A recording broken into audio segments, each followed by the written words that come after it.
Salut les sportifs, c'est Goulven Tristan et je vous souhaite la bienvenue sur ma chaîne YouTube Monsieur Performance pour toutes ceux qui ne me connaissent pas, qui me découvrent. Donc moi c'est Goulven Tristan alias Monsieur Performance, vainqueur à 3 reprises de la Coupe du Monde d'Ultra Triathlon 2016, 2022 et 2023. Jingle.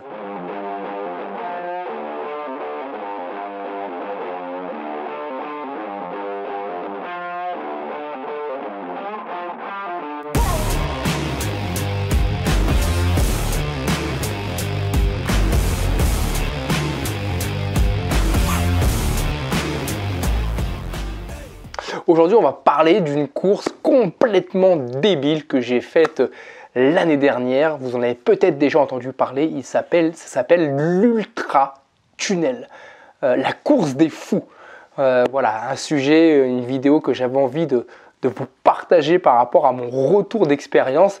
Avant d'aller plus loin, si ce n'est pas encore fait, je vous invite à vous abonner à ma chaîne YouTube, à activer la petite cloche, à liker la vidéo à la fin si celle-ci vous a plu et surtout à continuer de la commenter pour que je puisse continuer personnellement à répondre à vos questions et surtout à vous abonner à ma chaîne Insta, à mon compte Insta, voilà, pour que vous puissiez aussi continuer de me suivre dans toute ma préparation des 49 distances Ironman que je vais faire cette année dans le cadre de ma prochaine Coupe du Monde d'Ultra Triathlon.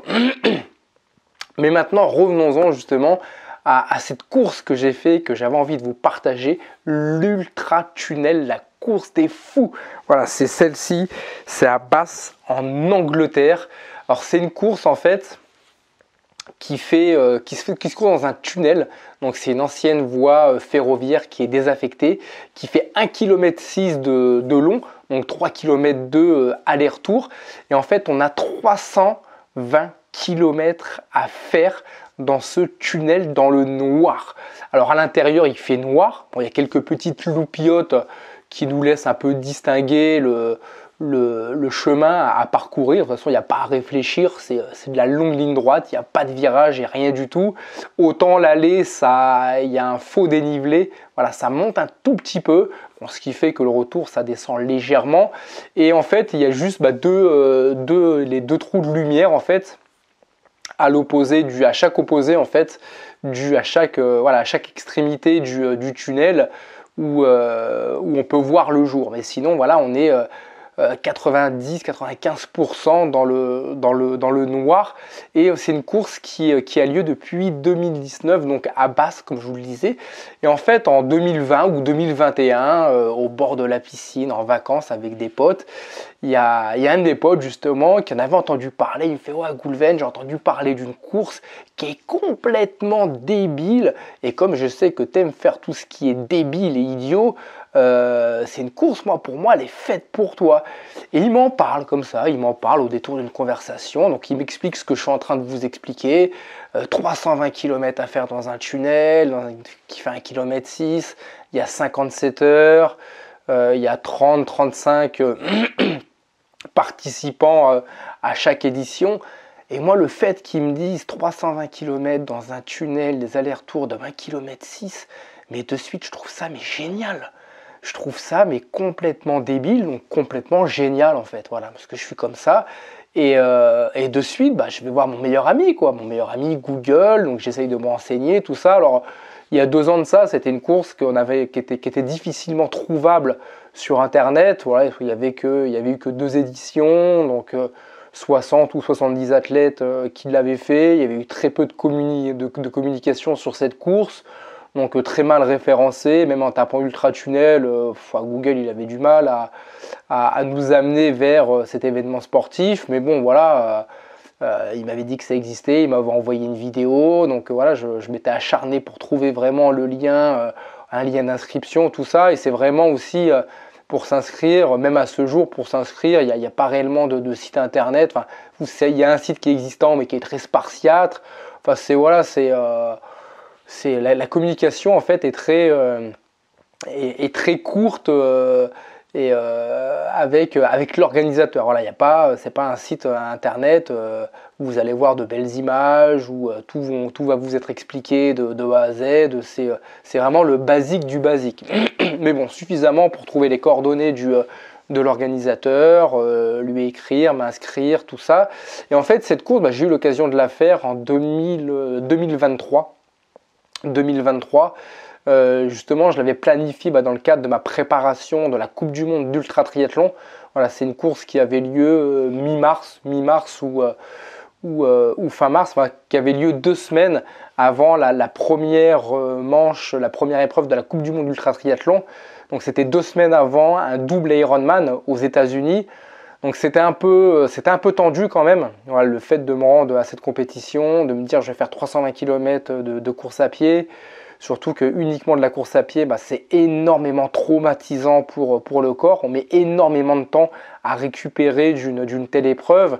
Et 10 jours après, je prenais l'avion pour aller aux États-Unis, encore une fois presque à l'autre bout du monde, pour aller faire un double Ironman. Mais je me suis dit, allez, pourquoi pas? Pourquoi pas? On va faire le pari d'enchaîner les deux. Et surtout, voilà, j'ai vraiment hâte de découvrir cet événement, quoi. Cet événement, voir un peu la stupidité justement de l'événement, voir de quelle manière j'allais m'en sortir. Donc l'inscription est faite. Je ne sais plus combien j'ai payé, mais ce n'est pas forcément une inscription qui est très coûteuse. J'ai dû payer peut-être 150 €. Quelque chose comme ça. Donc je l'ai faite l'année dernière, courant mars. Je me suis rendu en Angleterre avec ma voiture. Donc je suis parti de Paris. Ensuite j'ai pris le train sous l'Eurotunnel. Donc j'ai pris un maximum de choses avec moi au niveau de la logistique. Il faut savoir qu'au niveau de la logistique aussi, c'est très spartiate. Voilà, comme le site, il y a très peu d'explications, il y a très peu de communication avec l'organisateur. À la base de ce qui nous précise, on a juste le droit à un bac, voilà, un grand bac où on peut mettre tous nos affaires, que ce soit affaires de rechange, nourriture, solide, liquide et tout ça. Il nous donne un point GPS. Alors le point GPS aussi, c'est très spartiate. On a un point GPS, on a un pub perdu au milieu de nulle part comme référence. Et c'est un peu à nous de nous démerder pour trouver le tunnel. Déjà, rien que trouver le tunnel, c'est une mission. Enfin, par rapport aux quelques informations que j'avais, je me suis dit, en plus moi qui ne parle pas un mot anglais, je me suis dit, je vais déjà aller en Angleterre. Bon, ça m'a pris 6-7 heures. Arrivé là-bas, j'avais pris soin de prendre un bel hôtel, de me poser, d'arriver 2-3 jours avant pour visiter un peu la ville, et surtout avec ce petit stress de me dire faut déjà que je trouve le tunnel, faut que je le trouve, ce foutu tunnel. Donc moi, dès que je suis arrivé là-bas, dès que j'ai posé mes valises et compagnie, j'ai pris la voiture et je me suis rendu au point GPS, et il m'a fallu à peu près 1h30, presque 2 heures pour trouver le GPS. Et c'est des passants, j'ai dû voir 1 ou 2 passants pendant 1h30. Voyant me tourner un petit peu en rond, je leur ai demandé voilà, un tunnel, je leur ai montré des images et tout, et finalement voilà, ils ont réussi à m'orienter dans une direction, et ensuite j'ai trouvé le tunnel. Mais c'est vrai que le tunnel, il n'est pas simple non plus, il n'est pas simple à trouver. Donc j'ai fait mon repérage 2-3 jours avant, j'ai fait l'aller-retour dans le tunnel, voir un peu le décor, voir à quelle sauce on allait être mangé, et c'est vrai que c'est très spartiate. C'est très glauque, voilà, ça fait un peu, je ne vais pas dire camp de concentration, mais comme si on rentrait dans un tunnel et qu'on n'allait pas en ressortir en fait. Voilà, mais ça fait partie de l'écosystème, voilà, ça fait partie aussi de la course qui va venir aussi un peu déstabiliser chaque athlète. En tout cas, moi j'ai trouvé l'événement, j'ai trouvé le tunnel, donc je suis soulagé, je suis content. Donc je retourne à l'hôtel après, voilà, finir les quelques achats pour la compétition, solide, liquide et compagnie, finir de me préparer. J'en profite aussi pour visiter la ville. Muscobasse, c'est une ville qui est très jolie. Voilà, il y a des thermes, il y a pas mal de choses. Il y a un super beau centre-ville. Donc c'est vraiment une belle architecture, même si je ne suis pas venu pour faire du tourisme. En tout cas, voilà, le jour J arrive. Le départ de la course, c'est 14 h. Alors les départs à 14 h, j'en ai fait quelques-uns et c'est bien, mais c'est très bâtard en fait les départs à 14 h. Parce qu'en fait la problématique des départs à 14 h, c'est qu'à partir, comme vous allez vous lever sur les coups de 8 h, 9 h, 10 h, de 8, 9, 10 jusqu'à 14 heures, il va y avoir déjà 5, 6, 7, 8 heures qui vont s'écouler. Donc autant d'énergie qui vont s'écouler. Donc c'est bien parce que d'un côté on peut faire la grasse matinée, voilà, on n'est pas obligé de se lever à 4, 5, 6, 7 heures comme à certaines courses. Mais bon, le jour d'une compétition, on est tellement excité et stressé par l'événement, surtout sur un événement comme celui-ci, l'Ultra Tunnel, qui est vraiment un événement très spécial. Donc on n'arrive pas forcément à dormir jusqu'à 9, 10 heures, 11 heures. Donc moi je sais que pour ma part, j'étais levé à 8 heures.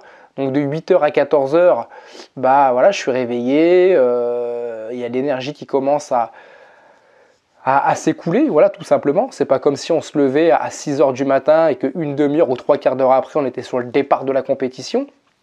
Voilà, sur une continuité, on va dire, entre guillemets, logique. Et ce qu'il faut savoir, en fait, que la course à pied, les 320 km de course à pied qu'on a à faire, on a 57 heures. Donc c'est un format 57 heures, plus les 7, 6, 7, 8 heures où vous êtes déjà réveillé. Donc en fait, ça fait plus un format 57 heures à rester éveillé, mais ça fait un format de plus de 65 heures. Et au-delà de 40 heures, 40-45 heures, chaque heure compte. Donc c'est vrai que le départ à 14 heures déjà, c'est un départ qui est très compliqué à gérer et en fait qui vient mettre une première problématique justement à cette compétition. La deuxième problématique à cette compétition, c'est qu'on a l'interdiction de mettre notre logistique dans le tunnel, c'est-à-dire à l'abri. Voilà, ce qui peut paraître logique. Non, voilà, l'écosystème de cette course fait qu'en fait, toute notre logistique, on doit la mettre à l'extérieur. Sauf qu'à l'extérieur, le passage est assez étroit. On est une trentaine d'athlètes, plus les accompagnateurs. Donc ça fait à peu près 50 athlètes, enfin 50 personnes. Donc autant de bordel, autant de logistique, de sacs et compagnie à caser. Et c'est vrai qu'on est sur un petit chemin. Et on n'a pas le droit aux tentes. On n'a pas le droit d'amener de tentes, tout simplement pour protéger la logistique, ou même pour nous, pour faire une petite sieste à l'abri pendant les 320 km de course à pied. Non, on n'a pas le droit à tout ça. Et manque de peau, ce jour-là, enfin ce week-end-là, ce week-end de course, il n'a pas arrêté de pleuvoir une seule seconde. Heureusement que dans ma voiture, j'ai toujours une bâche. Donc j'ai pu amener toute ma logistique. J'ai réussi à en amener un petit peu plus de ce qui était prévu. C'est vrai que l'organisateur n'est pas forcément regardant, malgré les consignes de sécurité et la réglementation qu'il envoie à tout le monde. Il n'est pas forcément regardant sur ce que vont amener les athlètes, le surplus et tout. Par contre, les tentes, c'est interdit. Et donc j'ai pu bâcher mes affaires. Donc je me suis dit, bon, c'est une bonne chose de faite, c'est bâché, ça va rester à l'abri. Bon, c'est pas forcément pratique pour quand on fait des pauses et compagnie, parce que bon, j'ai quand même une chaise et compagnie à protéger. Quand je veux faire une pause, les pauses se font à l'extérieur. S'il pleut, alors autant avec moi j'avais un parapluie, mais le parapluie, faut bien le tenir. Donc si je tiens le parapluie d'une main, il me reste qu'une seule main. Voilà, pour me faire la manucure des pieds entre guillemets, me soigner les pieds et compagnie, c'est pas simple de le faire à une main. Ou tout simplement même manger à une main, c'est pas simple. Parce que si c'est pour sortir, poser le parapluie, être trempé, ça sert à rien. Donc même la logistique est compliquée. Enfin, après ça, c'est la problématique que j'ai eue, c'est que j'ai été tout seul. Voilà, pour cette course-là, j'ai tellement sollicité aussi certaines de mes équipes pour la Coupe du Monde Ultra Triathlon que j'avais pas forcément envie de les solliciter pour ce week-end-là. Parce que c'était pas forcément une course prioritaire dans mon calendrier. C'était plus une course, pour découvrir l'Ultra Tunnel, tout en étant sérieux pour aller jusqu'au bout et aussi borner, me mettre des kilomètres dans les jambes justement avant la première épreuve de la Coupe du Monde Ultra Triathlon qui avait lieu 2 semaines après en Floride. Donc voilà un peu déjà l'écosystème de la course à pied. Donc le jour J, moi tout est prêt et compagnie. On arrive, l'organisateur n'est pas là. L'organisateur, je crois qu'il est arrivé, il arrive 30 minutes avant le départ de la compétition et il prend la parole peut-être 10 minutes avant la compétition. Voilà, il nous rassemble tous, il nous demande de nous mettre à la queue les uns derrière les autres, Il rappelle les consignes en 5 minutes. En 5 minutes, c'est fait. C'est juste bonjour, au revoir. Vous êtes là dans le cadre d'un 320 km. Tout le monde à gauche. Tout le monde sert à gauche. Celles et ceux qui prennent des pauses, qui s'arrêtent, considérez que vous êtes éliminés. Voilà, parce qu'en fait, ils considèrent que toutes celles et ceux qui vont prendre des pauses, qui vont faire des siestes à l'extérieur, ils n'arriveront jamais à repartir. Il n'a pas totalement tort, mais il n'y a pas de sourire. C'est très fermé. À mon top, voilà, vous rentrez dans le tunnel, vous faites des allers-retours, vous prenez soin de passer derrière les plots, vous avez un bip à chaque cheville, ça va biper, vous aurez le classement tous les 3-4 heures, je viendrai mettre le classement. Il n'y a pas de ravitaillement, le ravitaillement c'est votre propre logistique et c'est tout, voilà, c'est tout, en 5 minutes c'est fait. Et ça met un peu dans l'ambiance, voilà, c'est vrai que ça vient un peu stresser, mais ça fait partie encore une fois de l'écosystème de l'événement. Et à son top, on part. Voilà, on part les uns derrière les autres, mais on a vraiment l'impression de rentrer dans, je ne vais pas dire dans un camp de concentration, je n'irai pas jusque-là, mais de rentrer dans un tunnel et sans savoir si on va y ressortir, quoi. C'est vraiment très glauque. Il met tellement une ambiance pesante que même au niveau des athlètes, il n'y a pas de sourire, tout le monde a le visage fermé, il y a très peu d'échanges. Bon, après, moi, ça ne me dérange pas parce que je ne parle pas un mot anglais de toute manière, même si ça avait été jovial et convivial, j'aurais échangé avec personne. Mais on voit le visage de tous les athlètes fermés, concentrés, et on a l'impression que tout le monde part à l'abattoir, quoi. Et c'est vrai que c'est l'image, en tout cas, que reflète cette compétition. Je pense que c'est aussi l'événement qu'il a voulu concevoir comme ça, et il l'a remarquablement bien réalisé et conçu. Donc on part les uns après les autres. Voilà, on part, on fait bêtement des allers-retours, on va au bout du tunnel 1,6 km, on revient. Donc il y a des petites loupiottes. Au milieu du tunnel, il y a un petit peu de musique. C'est un genre de violon, musique classique.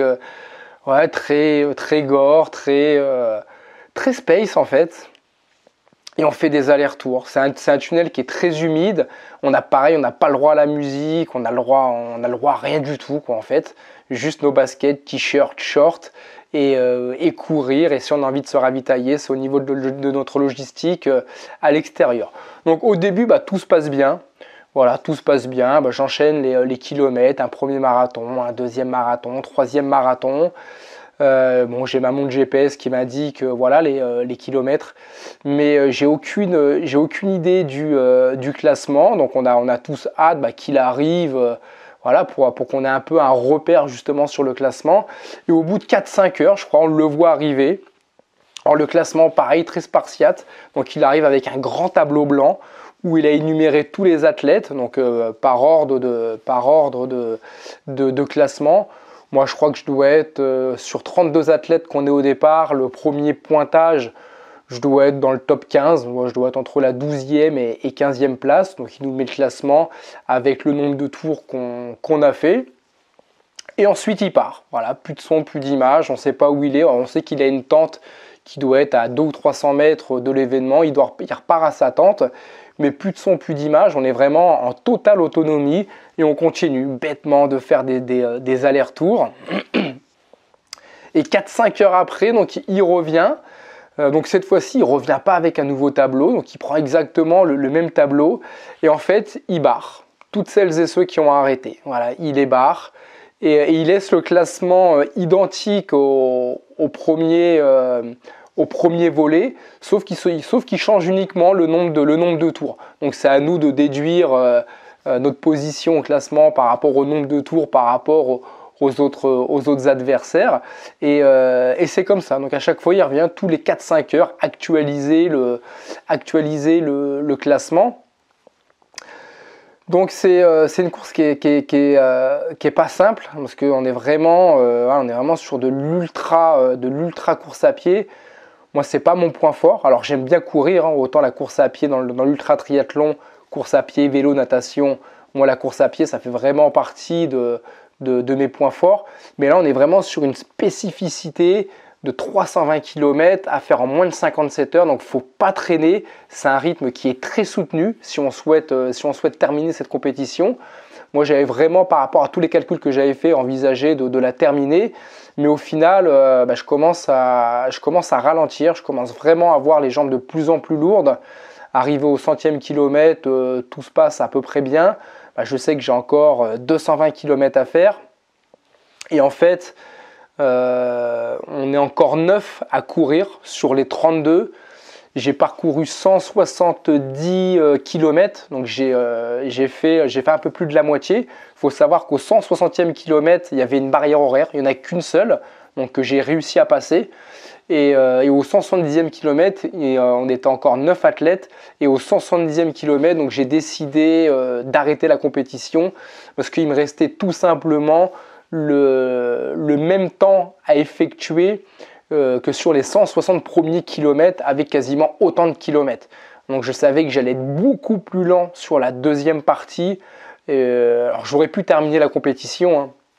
Je ne l'aurais pas terminé en 57 heures. Je pense qu'il m'aurait manqué au moins 5 ou 6 heures pour terminer cette compétition. Mais j'ai fait le choix de ne pas aller au bout, malgré que l'organisateur, par contre, aurait accepté toutes celles et ceux qui souhaitent aller au bout de la compétition, que ce soit pour la terminer en 60 heures, 65 heures ou plus, il accepte. Mais j'avais pas envie de le faire, tout simplement, c'est que j'avais pas envie de m'abîmer bêtement, je ne vais pas dire la santé, mais de m'abîmer bêtement les jambes, sachant que 2 semaines après, j'avais un double Ironman à faire en Floride. Et j'avais envie de me préserver par rapport à ça. Voyant que les 170 premiers kilomètres, j'avais déjà bien ramassé, que j'avais énormément de courbatures au niveau des jambes, je savais que si j'allais faire encore la seconde partie, ça, d'une part, j'aurais jamais terminé dans les temps cette compétition, donc en moins de 57 heures. Et deuxièmement, ça aurait compromis largement aussi ma première manche à la Coupe du Monde d'ultra triathlon. Donc j'ai préféré intelligemment, on va dire, arrêter cette compétition, me rendre, aller au-devant de l'organisateur, lui remettre ma puce, chose qu'il n'a pas du tout compris, ça m'a surpris. Mais j'étais pas du tout capable de faire cette deuxième partie de compétition, de course sur le même rythme que la première partie que j'avais faite. Mais c'était une bonne expérience, ça m'a montré aussi mes limites, mes défauts. Je savais que ça allait être dur dès le début parce que je ne suis pas forcément prêt au mois de mars. Mois de mars, il faut savoir que l'année précédente, je sortais d'une saison de près de 40 distances Ironman, que la saison, elle reprend fin mars en Floride, mais qu'ensuite, elle reprend par une deuxième phase courant juin. Donc c'est pas forcément au mois de mars où je suis le plus prêt physiquement parlant. Généralement, la première manche de la Coupe du Monde Ultra Triathlon me sert justement de tremplin pour me remettre dedans et me préparer justement aux échéances qui vont arriver. Sauf que là, il fallait vraiment être prêt, prêt, être au top, chose qui n'était pas le cas. Mais en tout cas, ça m'a montré mes limites, mes lacunes. Et ça m'a montré aussi de quelle manière il fallait vraiment que je me prépare, l'investissement qu'il fallait que je mette justement dans cet événement pour pouvoir le terminer. En tout cas, c'est une course qui m'a marqué, de par l'écosystème que représente cette course, de par l'événement, le tunnel, courir dans le noir, faire bêtement des allers-retours, faire cette course d'hamster. Moi, cette course m'a énormément plu. C'est vraiment une course qui sort du lot, que je vous invite vraiment à faire. Encore une fois, il faut vraiment aimer les courses d'hamster, faire des allers-retours, faire des boucles. Au final de la compétition que j'ai faite, il y a dû avoir, je crois qu'il y a eu qu'un ou 5 finishers sur 32. C'est la moyenne, par chaque année il y a une édition, et il y a 4-5 arrivants, 4-5 finishers en tout cas par édition. Donc j'espère refaire cette course, peut-être l'année prochaine, peut-être dans 2 ans, mais en tout cas c'est une course que je referai parce que je tiens vraiment à la terminer. Et le fait de l'avoir déjà faite et d'avoir vu où j'avais été échec, ça me permettra justement pour la deuxième édition, pour ma deuxième tentative, déjà de me préparer beaucoup plus intelligemment et vraiment d'être prêt, d'amener quelqu'un aussi avec moi pour ma logistique. Si vous y allez, il faut vraiment y aller avec au minimum une deuxième personne qui sera là pour vous assister, pour pour vous tenir le parapluie s'il pleut, pour vous aider dans les ravitaillements, enfin pour vous aider sur plein de paramètres où moi j'ai perdu du temps, j'ai perdu de l'énergie. Alors si j'avais eu quelqu'un avec moi, je pense que ça n'aurait strictement rien changé parce que j'étais beaucoup trop court sur ma préparation. Mais en tout cas, ça reste vraiment une course qui est fantastique, voilà, de par l'ambiance et que je vous invite à faire, voilà, si vous avez envie de repousser vos limites. Je reprends juste mes petites notes si je n'ai rien oublié. Donc ouais, c'est 57 heures maximum. C'est une course que vous pouvez facilement maintenant retrouver sur Internet parce qu'il y a eu pas mal de témoignages. Et voilà, non, j'ai rien oublié. Donc voilà, c'est vraiment une course que j'avais envie de vous partager. Voilà, autant j'ai l'habitude de vous partager mes réussites, mes succès. Comme j'ai aussi envie de vous partager de temps en temps les échecs que j'ai eus, parce que ça fait partie du sport, ça fait partie du game, ça fait partie du jeu. Voilà, encore une fois, moi, cet échec me permettra de revenir sur cette compétition beaucoup plus fort. Encore une fois, pourquoi? Parce que c'est pas assez. J'ai pas écouté la société, peut-être, qui m'aurait dit t'es pas prêt, t'as pas le niveau, ceci, cela. Oui, peut-être, mais ça me permet de voir jusqu'où j'ai pu aller, ça me permet de voir justement les points faibles de ma logistique, tout ce que n'aurait pas pu me montrer justement la société si j'avais décidé de ne pas y aller, parce que la société voilà, m'aurait dit voilà, c'est compliqué, c'est ceci, c'est cela. Non, j'ai fait l'effort d'y aller, j'ai vu avec exactitude tous les points que je dois améliorer et ce sera beaucoup plus simple pour moi pour réussir une seconde fois. Donc voilà mon retour d'expérience en tout cas sur cette course de l'Ultra Tunnel et j'espère peut-être l'année prochaine ou dans 2 ans vous refaire la même vidéo mais cette fois-ci avec la médaille de finisher. N'hésite pas justement à continuer de commenter cette vidéo si cette course t'intrigue, si tu en as entendu parler, si peut-être que tu souhaites la faire l'année prochaine, que tu es déjà inscrit et que tu souhaites avoir des informations complémentaires. Voilà, je pourrais vraiment t'éclaircir sur de nombreux points. N'hésite pas à liker cette vidéo, à t'abonner à la chaîne YouTube, à activer la petite cloche et à commenter cette vidéo et surtout à t'abonner au compte Instagram pour continuer de me suivre dans mon quotidien. Je te dis à très vite, à ton succès, bye bye.